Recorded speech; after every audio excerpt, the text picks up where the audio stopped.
자, 4교시 강의 들어가도록 하겠습니다. 자, 프린트, 오늘 받으신 프린트 몇 페이지 보시면 되냐면은 10페이지 보시면 됩니다. 이제 앞으로 여러분들이 세법을 공부하시다 보면은 이 용어들을 계속 만나시게 될 겁니다. 그래서 이제 용어를 좀 잡으셔야 되는데, 기준 시가라는 용어와 시가 표준액이라는 용어를 계속 접하실 겁니다. 이 용어 개념을 잡으셔야 되는데, 일단 이렇게 접근을 해보시면 돼요. 우리가 이제 기준 시가라는 것은 거기 프린트 자 10페이지에 보시면 그 산정 기준만 정리를 해놨는데, 혹시 용어 개념이 필요하시면 거기 프린트 10페이지 상단에다가 살짝 적으시면 됩니다.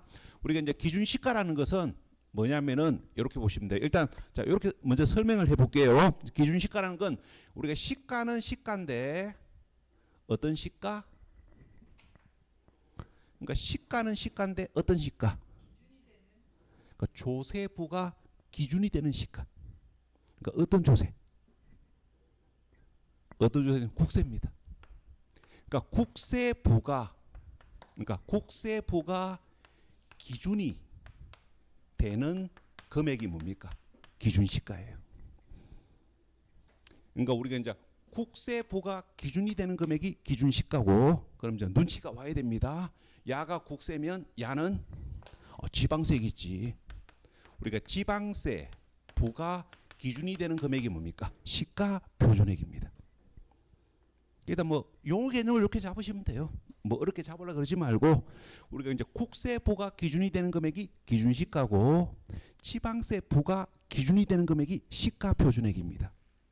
자, 그래서 우리가 기준 시가는 국세부가 기준이 되는 금액이니까 어디에서? 국세청에서 산정 고시하겠지. 그 다음에 시가 표준액은 지방세 부가 기준이 되는 금액이니까 어디? 지방자치단체에서 산정 고시합니다. 자, 그럼 여러분들은 용어만 알고 계시면 무난할 것 같습니다. 용어만 알고 계시면 무난하지, 굳이 뭐 제 개인적인 판정입니다. 산정 기준까지는 굳이 무리해서 정리할 필요는 저는 없다고 봐요. 물론 이제 우리 시험에서 산정 기준을 답으로 요구하는 경우들이 한 5년에 한 번 정도는 있어요. 5년에 한 번 때문에 이걸 정확하게 기억하는 건 제가 봤을 때는 시간 낭비인 것 같습니다. 그래서 용어 이해하시고 산정 기준은 굳이 안 봐도 될 것 같은데, 그냥 지나가시기가 그 시기 하시면 원칙 정도만 잡으시고 세부 기준은 버리시고 이렇게 하면 될 것 같아요. 근데 뭐 아까 조금 전에 이야기했듯이 우리 시험에 한 5년에 한 번 정도는 물어봐요. 그래서 그 5년에 한 번이 걱정이 되시면 다 기억하시면 됩니다. 근데 제가 수험생이라면 저는 그래 안 할 겁니다. 원칙만 잡으십시오. 자, 그래서 이제 거기 자 프린트 10페이지 기준 시가와 시가 표준액의 산정 기준 가셔가지고 거기 토지 가셔가지고 토지 기준 시가와 토지 시가 표준액은 부동산 가격 공시 및 감정 평가에 관한 법률에 의하여 공시된 가액인 공시지가로 결정하는 게 원칙이에요. 그럼 이제 여러분들이 부동산 학개론 시간에 우리가 이제 부동산 학개론 시간에 부동산 가격 공시 및 감정 평가에 관한 법률을 공부하실 겁니다. 뭐 대부분의 부동산 학개론 선생님들이 이 파트를 상반기에는 강의를 안 하고 주로 하반기에 강의를 주로 하시더라고요. 왜 그러냐면은 이게 뭐 부동산 학개론에서 시험 출제에서 차지하는 비중이 뭐 높지 않고 이건 몰라도 부동산 학개론을 공부하는데 별다른 문제가 없기 때문에 대부분의 강의하시는 분들이 이걸 하반기에 강의하시더라고요. 그래서 아마 좀 생소하신 분들이 계실 것 같은데, 자, 살짝 이야기해 볼게요. 그 부동산 가격 공시 및 감정 평가에 관한 법률에 의해 가지고 부동산 공시 가격을 1년에 2회 이상 공시하도록 되어 있습니다. 그걸 우리가 이제 뭡니까? 공시가격이라 그래요. 다시 한번 이야기해 볼게요. 우리가 부동산 가격 공시 및 감정 평가에 관한 법률에 의해 가지고 부동산 공시 가격을 1년에 1회 이상 공시하도록 되어 있습니다.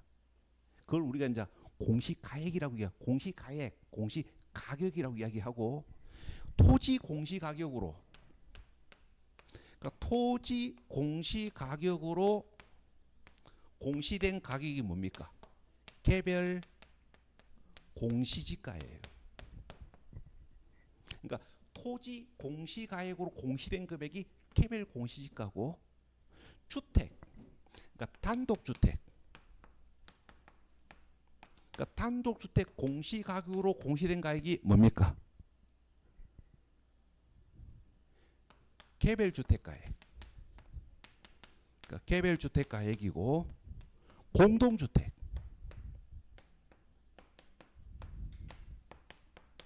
그러니까 공동주택 공시가격으로 공시된 가액이 뭡니까? 공동주택가액입니다. 공동주택가액이에요. 그 다음에 이제 이게 여러분들 약간의 이제 오해가 있을 수가 있는데, 토지 기준으로 이야기하면은 우리가 이제 토지 공시가격을 1년에 1회 이상 공시를 하는데, 모든 필지 공시가격을 일일이 다 조사할 수는 없지요. 맞잖아요. 시간도 문제고 돈도 문제지. 개별 토지 공시가격을 개별적으로 다 조사할 수는 없어요. 그래서 어떻게 합니까? 표준지를 정합니다. 그러니까 표준지를 정해놓고, 표준지 공시가격을 정해놓고, 표준지 공시가격이 1% 올랐으면 뭡니까? 주변 토지 공시가격을 1% 올리는 거예요. 그러게 이제 그게 뭐가 되는 겁니까? 개별 토지 공시가격이 되는 거지. 그래서 이제 표준시 공시가격은 언제 나와요?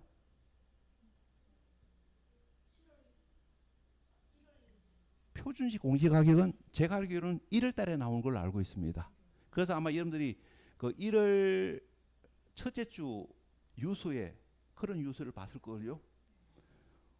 표준시 공시가격이 뭐 작년 대비 얼마 올랐다. 그다음 표준시 공시가격이 가장 높은 땅이 어디고, 뭐 그런 기사들이 아마 1월 첫째 주 뉴스에서 아마 그런 기사 보셨을 걸요. 그러니까 표준시 공시가격을 먼저 정해놓고 그걸 기준으로 개별 토지 공시가격을 정하는 거예요. 그건 이런 자세한 이야기들은 제가 잘 모릅니다. 그래서 대략 저는 윤곽만 알고 있는 거고, 정확한 설명은 그 부동산 학개론 선생님이 정확하게 설명을 할 건데, 일단 오늘 여러분들이 하셔야 될 건 이거예요. 토지 공시가격으로 공시된 가액이 개별 공시지가고, 단독주택 공시가격으로 공시된 가액이 개별주택 가액이고, 우리가 공동주택, 아파트, 빌라, 그러니까 공동주택 공시가격으로 공시된 가액이 공동주택 가액이에요. 자, 여기까지는 부동산 학개론 시간에 나중에 자세히 배우실 겁니다.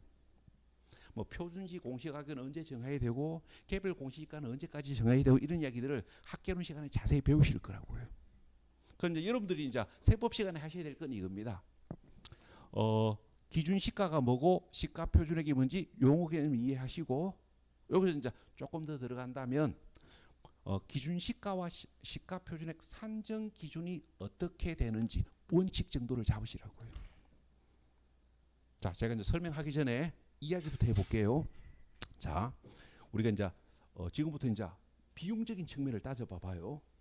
우리가 부동산 가격 공시 및 감정 평가에 관한 법률에 의해 가지고 개별 토지, 단독주택, 공동주택 공시가격을 다 조사를 해놨는데, 지방자치단체에서 국세청에서 별도 비용을 들여가지고 기준시가와 시가표준액을 또 따로 산정한다. 이거 상식적입니까? 비상식적입니까? 비상식적이지. 국민이 된 세금을 2중 3중으로 낭비하는 거 아닙니까? 그래서 기준시가와 시가표준액은 따로 평가하는 게 아니고, 부동산 가격 공시 및 감정 평가에 관한 법률에 의하여 공시된 가액인 공시가액으로 결정하는 게 원칙이에요. 비용 낭비 차원이죠. 그러니까 부동산 가격 공시 및 감정 평가에 관한 법률에 의해 가지고 부동산 공시 가격을 이미 다 정해놨잖아요. 그래서 비용을 낭비하기 위해서 토지 기준 시가와 토지 시가 표준액은 공시 가액으로 결정하는 게 원칙이라고요. 그게 뭡니까? 개별 공시 시가입니까?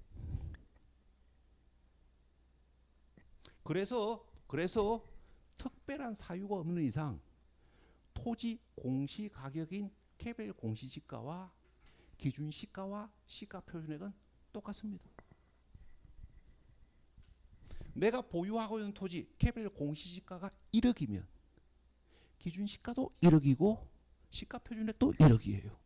특별한 사유가 없다면. 왜? 기준 시가와 시가 표준액은 공시 가액으로 정하는 게 원칙이니까. 요 정도까지만 잡으시면 돼요. 근데 여기서 이제 예외가 있습니다. 예외가 있는데 그 예외들은 출제 가능성이 희박하니까 웬만하면 모른 채 하자.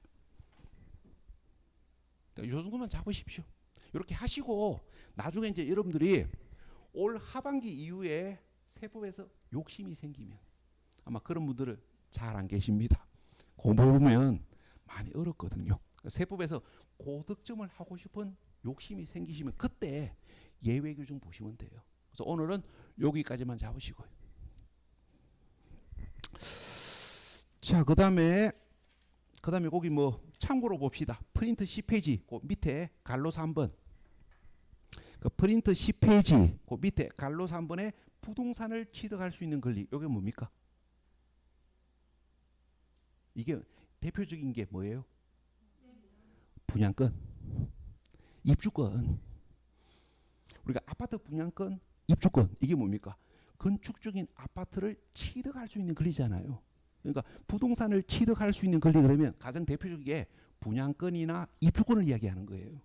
그러면 우리가 분양권이나 입주권 시가 표준액, 기준 시가, 그러니까 분양권이나 입주권 기준 시가는 어떻게 산정하냐면은 취득일 또는 양도일까지 납입한 금액에다가 프리미엄에 해당하는 금액을 합한 금액을 해당 분양권 기준 시가로 봐요.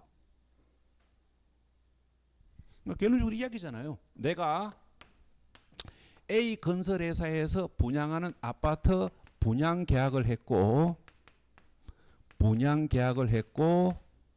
자, 이 분양권 상태에서 팔았는데 자, 양도하는 날 현재 자, 이게 보자. 분양가가 7억이랍시다. 분양가가 7억이고 그러니까 계약금 7천만 원 들어갔고 1차 중도금, 2차 중도금 들어갔고 자, 이 상태에서 프리미엄 1억을 받고 팔았답시다. 그럼 이제 이 분양권 기준 시가는 얼마라고요? 양도하는 날 현재 불이익된 금액에다가 프리미엄에 해당하는 금액을 합한 금액. 그래서 이 분양권 기준 시가는 얼마? 3억 1천만 원. 요게 2억 1천이잖아요. 2억 1천이니까 3억 1천만 원. 지금까지 불이익한 금액에다가 프리미엄을 합한 금액이니까 3억 1천만 원이 이 분양권 기준 시가예요.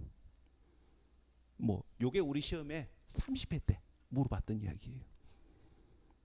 그러니까 기준 시가 산정 방법이나 시가 표준액 산정 방법을 한 5년에 한 번 정도 물어보는데 가장 최근에 30회 때 분양권을 물어봤었다고요. 그래서 이제 이렇게 하시면 되니까 잘 안 물어보기 때문에 대부분의 수험생들은 용어 정도만 알고 계시면 되는데 혹시 산정 기준이 출제될 것 같은 불길한 예감이 막 밀물같이 밀려오면 한 9월달 이후에 이거 정리하시면 됩니다. 오늘은 대부분의 수험생들은 요 정도까지만 알고 계시면 돼요. 자, 그다음에 프린트 11페이지. 자, 프린트 11페이지 우리가 세액 계산. 요건 이제 여러분들이 기본적으로 모든 조세의 세액을 이렇게 계산한다는 걸 기본적으로 알고 계셔야 됩니다. 그래 이제 나중에 저하고 어떤 내용들을 공부할 때 저하고 대하상 오류가 생기지 않습니다. 자, 하여튼 모든 조세의 세액 계산은 이렇게 합니다. 뭐 취득세, 재산세, 종부세, 양도세 같은 모든 조세입니다. 그러니까 모든 조세의 세액 계산은 이렇게 합니다. 자, 우리가 세액을 계산하기 위해서는 제일 먼저 가세 표준을 결정하셔야 되고, 그러니까 가세 표준에다가 세법에서 정하고 있는 세율을 적용하면 이게 뭡니까? 산출세액이 됩니다. 그다음에 이제 산출세액이 결정이 되면 산출세액에서 자, 주어진 대상이 우리가 감면 대상이라면 감면 받은 세액을 공제하셔야 되고요. 우리가 이제 주어진 대상이 우리가 감면 대상이라면 감면 받은 세액을 공제하셔야 되고, 그다음에 주어진 대상이 세액 공제 대상이라면 세액 공제를 공제하셔야 되고, 그다음에 납세 의무자가 스스로 신고하고 자진하여 납부해야 되는데, 스스로 신고 납부를 하지 아니하면 가산세가 부과됩니다. 그래서 스스로 신고 납부를 하지 아니했다면 가산세를 합한 금액을 뭘로 보냐면은 납부세액으로 봐요. 그러니까 모든 조세의 세액 계산은 이렇게 합니다. 일단 기본적으로 요 정도 이야기는 알고 계셔야 돼요. 알고 계셔야 되고, 앞으로 이제 우리 시험은 주로 이거 물어봐요. 첫 번째 물어보는 거, 각종 조세의 가세 표준을 어떻게 결정하는지. 뭐 오늘 수업 세시 시간에 봤던 이야기 아닙니까? 각종 조세 가세 표준을 어떻게 결정하는지. 우리가 매매로 취득하거나 매매로 양도했을 때 취득세와 양도소득세는 실거래 가격으로 부과하는 게 원칙이고, 부당이익으로 판정되면 시가. 그다음에 재산세, 종합부동산세는 공시가격 또는 시가표준액. 그다음에 이제 이거 물어보지요. 세율이 몇 프로인지. 그다음에 이제 이거 물어봐요.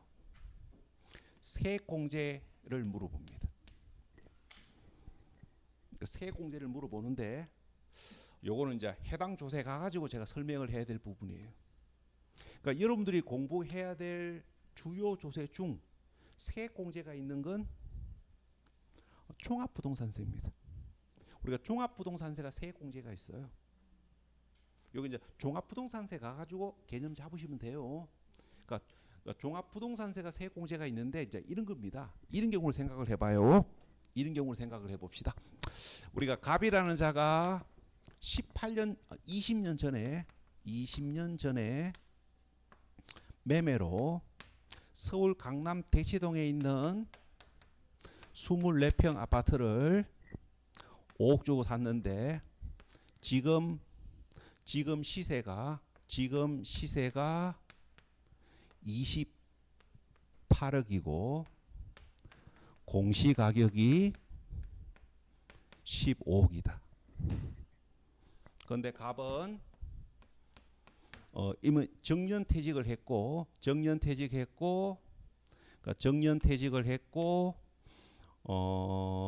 지금 소득은 연금 200만 원 있다. 자, 그러면 자, 갑이 보유하고 있는 이 부동산은 투기 의도가 있습니까? 자, 갑 투기 의도 있어요. 이거 자 20년을 보유했는데, 갑이 투기할 생각이었으면 벌써 사고 팔고 10번은 더 했을 겁니다. 그 사람이 투기꾼인지 아닌지는 딱 뭐 보면 돼요? 가장 쉽게 판단할 수 있는 방법. 그 100%는 아니고 그냥 추상적으로 판단할 수 있는 기준. 주민등록 등본 상세 주소를 떼면 됩니다. 그런데 주소 변동 사항이 뭡니까? 한 20건이 있다. 투기꾼일 가능성이 있어요. 이장 전입을 했거나 뭐가 있다는 얘기입니다. 안에 뭡니까? 아파트를 수시로 팔고 계속 이사 다녔다는 얘기예요. 일리가 있지요? 아닙니까?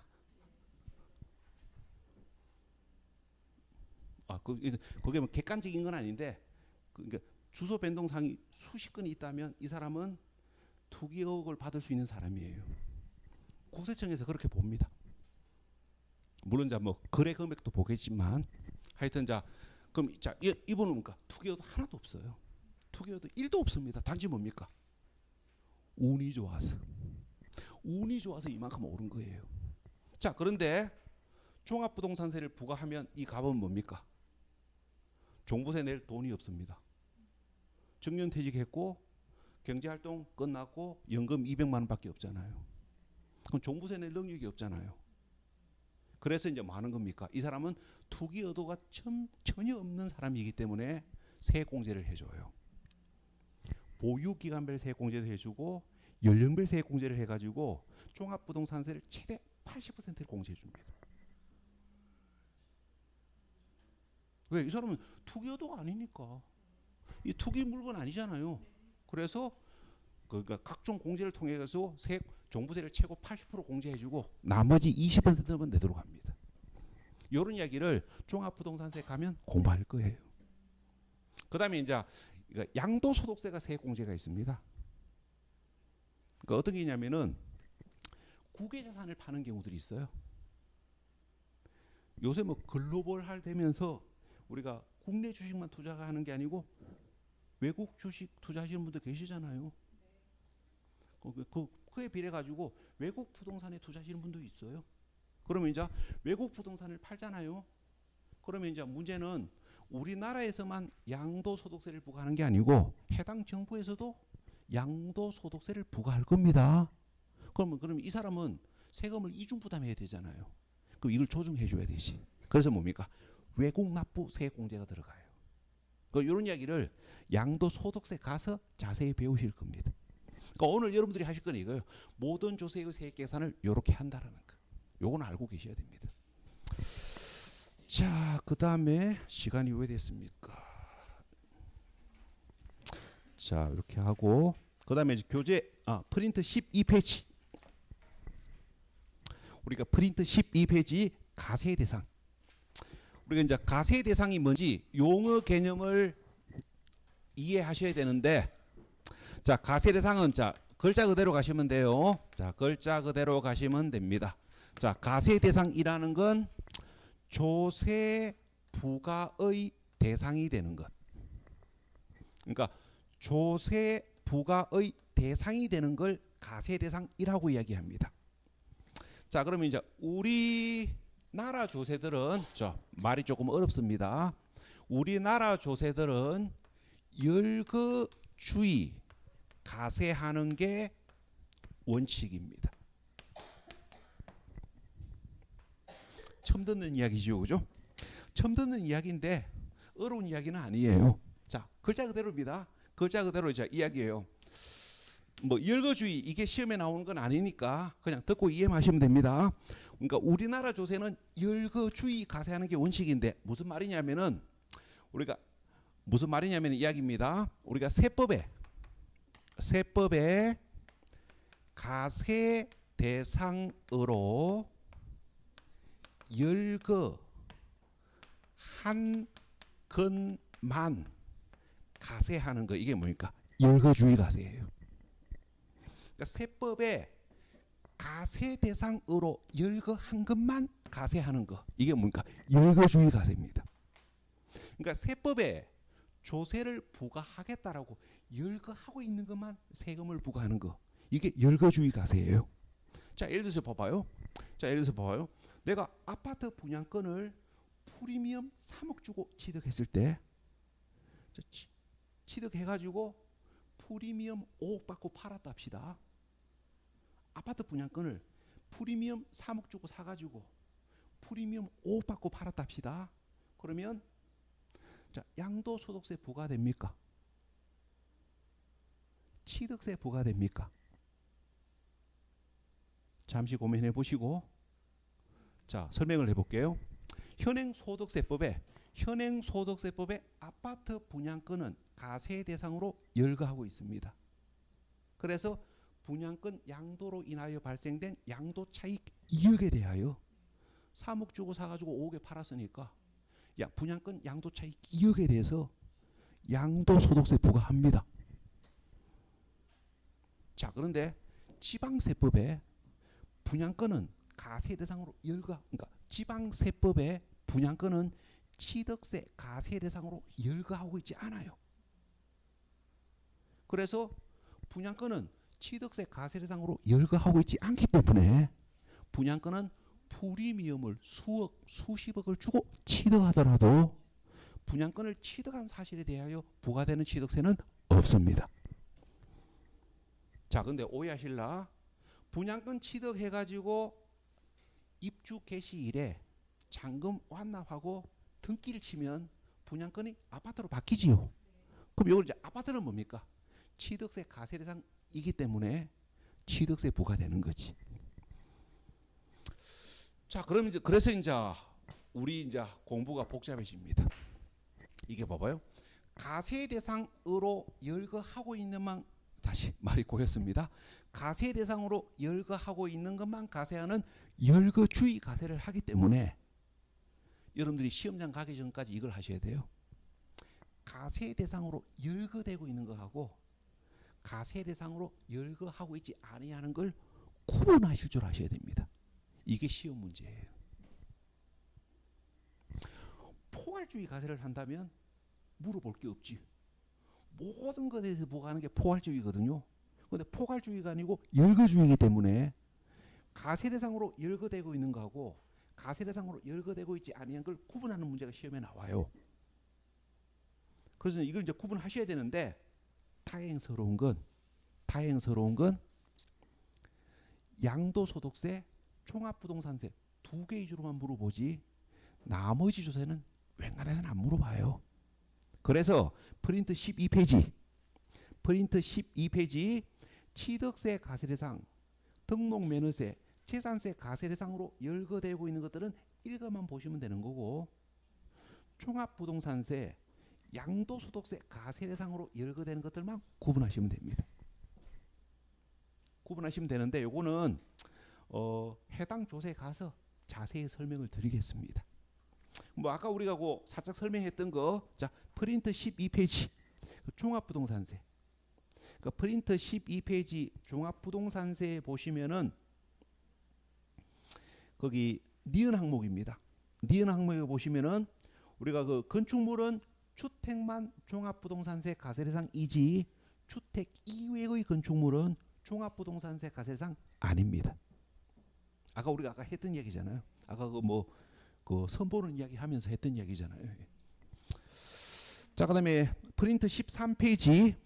그러니까 프린트 13페이지 우리가 양도소득세 가세대상 종류는 우리가 지금 그러니까 자, 일단 우리가 양도소득세 가세대상 종류로 열거되고 있는 것들을 지금 당장 구분을 못 해도 양도소득세를 공부하는데 1도 지장이 없습니다.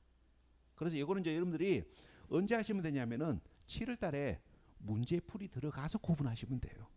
그래서 지금은 그냥 읽어 보십시오. 양도소득세 가세대상으로 열거되고 있는 것에 어떤 것들인지 읽어 보시고 여기까지만 일단 잡으십시오. 1항의 부동산, 그 다음에 2항의 니은, 부동산을 취득할 수 있는 권리인 분양권, 당첨권도 양도소득세 가세대상에 해당한다.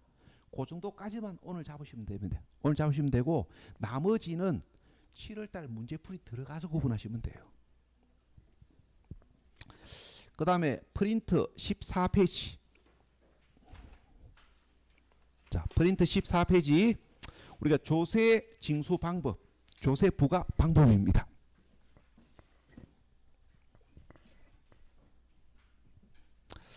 자, 일단 부가가 있고 징수가 있는데, 자 부가가 뭐고 징수가 뭡니까?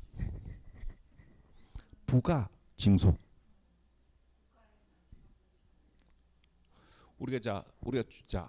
우리가 조세를 부과하는 거하고 조세를 징수하는 게 어떻게 다르냐고요? 우리가 부가라는 것은 잠깐만요. 우리가 부가라는 건 우리가 조세를 말이 좀 우리가 조세를 매기는 게 뭡니까? 부가입니다. 조세를 매기는 거. 그러니까 우리가 이걸 우리가 뭐랄까요? 우리가 조세를 매기는 걸 부과한다고 얘기하는데 그러니까 세금을 우리가 이제 그러니까 이거죠. 우리가 양도소득에 대하여 얼마의 세금을 부과할 것인지 조세를 매기는 걸 부과한다고 얘기하고요. 그다음에 부과된 조세를 그러니까 부과된 조세를 거두어 드리는 거 이게 뭡니까? 징수입니다. 자 그러면 우리가 이제 지금부터 이제 부과 방법을 보셔야 되고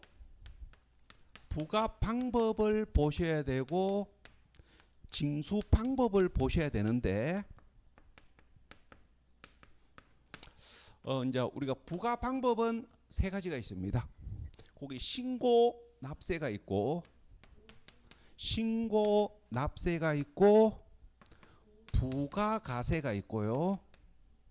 그다음에 자동 학증이 있습니다. 자동 학증이 있어요. 자, 그러면 여러분들이 아셔야 될 건 신고 납세, 부가가세 이 둘만 잡으시면 되고 자동 학증은 몰라도 됩니다. 그래서 거기 프린트 14페이지에는 자동 학증은 정리가 안 돼 있습니다. 자, 그다음에 이제 징수 방법에는 신고 납부가 있고 보통 징수가 있고 특별 징수가 있습니다. 특별 징수가 있는데 일단 우리가 여러분들은 신고 납세와 신고 납부는 같은 말이고 부가가세와 보통 징수는 같은 말이라고 알고 계셔도 됩니다. 여러분들은. 그런데 엄격하게 이야기하면 다른 말이고 다른 말이에요. 그런데 여러분들은 같은 말로 알고 계셔도 된다고요. 그러니까 어떻게 다른 건 자 엄격하게 이야기하면 다른 거예요. 요거는 뭡니까? 요거는 부가 방법이고 요거는 징수 방법이에요. 그러니까 엄격하게 이야기하면 요거는 부가 방법이고 징수 방법이기 때문에 엄격하게 이야기하면 다른 거예요. 그런데 여러분들은 같은 말로 알고 계시라고요. 그래도 됩니다. 왜 그래도 되냐면은 이렇게 돼요. 신고 납세에 의하여 부과된 조세들은 신고 납부에 의해서 징수해요. 그다음에 부가가세에 의해서 부과된 조세들은 보통 징수에서 징수하거든요. 그래서 우리는 실무 시험을 보러 가는 거기 때문에 같은 말로 알고 계셔도 시험 보는데 1도 지장이 없습니다. 자, 그러면 이제 지금부터 용어 개념을 잡으셔야 됩니다. 우리가 신고 납세, 신고 납부라는 것은 누가? 자, 상식적으로 생각해 봅시다. 신고를 한다는 얘기는 누가 신고한다는 얘기입니까? 자, 상식적으로 생각을 해봐요. 세무 공무원이 자기한테 신고합니까? 여러분들 집에 들어가면서 나한테 나 들어간다 하면서 들어갑니까? 그럼 결론적으로 신고한다는 얘기는 납세 의무자가 신고한다는 얘기지. 그래서 신고 납세, 신고 납부라는 것은 누가? 납세 의무자가 직접 세액을 산출하고 스스로 신고하고 자진하여 납부하는 게 뭡니까? 신고 납세, 신고 납부에 의해서 부가징수한다고 이야기해요. 그러니까 납세 의무자가 직접 세액을 계산하고 계산된 세액을 스스로 신고하고 스스로 납부하는 게 신고 납세, 신고 납부에 의해서 부가징수한다고 이야기합니다. 그 다음에 부가가세, 보통 징수는 누가?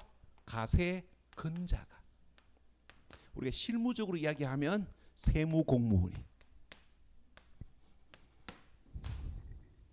우리가 가세근자, 세무공무원이 세액을 결정하고 우리가 가세근자, 세무공무원이 납세 고지서를 고지하여 징수하는 게 뭡니까? 부가가세, 보통징수입니다. 그냥 뭐 이걸 완벽한 개념을 잡으실 필요는 없어요. 그래서 혹시 제가 금방 설명한 설명이 조금 부담이 되면 그냥 이렇게 이해하십시오. 자, 이렇게 이해하시면 돼요. 세금 고지서 나오기 전에 내가 스스로 신고하고 납부하는 게 신고 납세, 신고 납부고, 세금 고지서 나오면 납부하는 게 뭡니까? 부가가세, 보통징수예요. 자, 그러면 이제 우리 시험 문제에서 이게 이제 시험에 나오면 이 용어 차이를 가지고 시험 출제를 한 적은 30년 동안 한 번밖에 없습니다. 그럼 이제 뭐 물어보냐면은 이거 물어보는 거예요. 취득세, 등록면허세, 재산세, 종합부동산세, 양도소득세를 둘 중 어느 방법에 의해서 부가징수하는지, 이게 시험 문제예요. 그래서 이제 해당 조세 가가지고 공부하시면 됩니다. 해당 조세 가지고 공부하시면 되는데 우리가 대략적으로 이렇게 됩니다. 거기 프린트 14페이지 거기 동그라미 라에 보시면 우리가 부동산 취득 관련 조세와 양도 관련 조세는 신고 납부가 원칙이고요. 부동산 보유 관련 조세는 보통징수, 부가가세하는 게 원칙입니다. 이게 이제 자, 상식적으로 생각을 해보자. 상식적으로 생각을 해보십시오. 우리가 부동산을 취득하거나 양도했을 때 부과되는 세금들은 봐요. 우리가 취득한 자가 양도한 자가 신고도 안 하고 등기도 안 하면 세무공무는 취득했는지 팔았는지 몰라요. 그래서 누가? 납세 의무자가 양심적으로 스스로 신고하고 자진 납부하라는 얘기예요. 그래서 신고 납부가 원칙입니다. 자, 그런데 부동산 보유 관련 조세들은 자, 현실적으로 얘기해 봅시다. 여러분들이 해마다 구청에 가가지고 나 아파트 보유하고 있다고 자랑했습니까? 자랑할 필요가 없습니다. 자랑 안 해도 됩니다. 왜? 담당 공무원이 여러분들이 어떤 부동산을 보유하고 있는지 다 파악해요. 왜? 모든 부동산이 전산 등록이 다 끝났잖아요. 모든 부동산이 전산 등록이 다 돼 있기 때문에 여러분 주민등록 번호만 딱 입력하면요, 대한민국 내에 여러분들 명의로 된 모든 부동산을 구청 공무원이 다 조회할 수 있어요. 그래서 부동산 보유 관련 조세들은 세무 공무원이 보통 징수하는 게 원칙이에요. 그래서 여기까지는 단순하잖아요. 그래서 여기까지는 웬간해서는 안 물어봐요. 왜? 단순하니까. 그럼 이제 어디 물어보냐면 종합부동산세를 물어봐요. 이 종합부동산세 부가징수가 우리 시험에 자주 물어보는 이야기입니다. 자, 일단 이제 설명을 해볼게요. 종합부동산세는 보유 관련 세금이기 때문에 뭐 보통징수, 부가가세하는 게 원칙이에요. 그런데 특이하게 납세 의무자가 원하는 경우에는 신고 납부를 선택할 수 있다는 거. 이게 포인트예요. 자, 그러면 이제 요거만 설명하고 마치겠습니다. 우리가 종합부동산세는 왜 신고 납부를 두고 있을까요?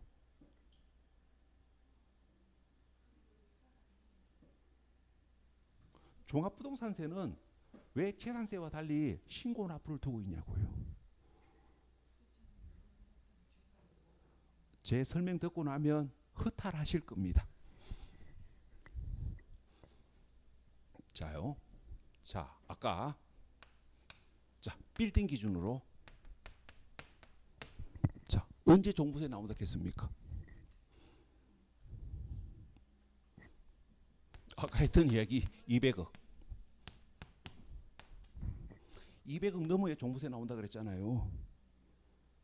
자, 아까 빌딩 건물은 종부세 부과 안 되고 토지만 종부세 부과되는데 그것도 공시가격으로 80억 초과해야 되잖아요. 그러면 봐요. 땅값만 얼마란 이야기입니까? 최소 150. 건물 가격 따지면 최소 200억대는 넘어가야 종부세가 부과된다는 얘기예요. 그러면 봐봐요. 이 건물주 주묵구식으로 이 건물 관리하겠습니까? 아니지. 이 정도면 회계사를 따로 두고 있어요. 이 정도면은 우리가 회계사를 따로 두고 있다고요. 아니면 뭔가 비용을 주고 회계사를 고용하고 있든지, 그러니까 직원으로 두고 있든지, 아니면 세무사 사무실에, 회계사 사무실에 일정 비용을 주고 관리를 맡겼을 겁니다. 그래서 뭡니까? 이 사람들 통해서 스스로 신고하고 싶으면 신고하라고 신고나 부재를 두는 거예요. 우리는 이 정도 재산이 없잖아요. 그래서 회계사 없고, 그래서 뭡니까? 법도 잘 모르고 집에 가만히 있으면 보통 징수됩니다. 참 씁쓸하지요. 하여튼 자, 여기까지 강의 진행하겠습니다. 자, 오늘 고생 많이 하셨습니다.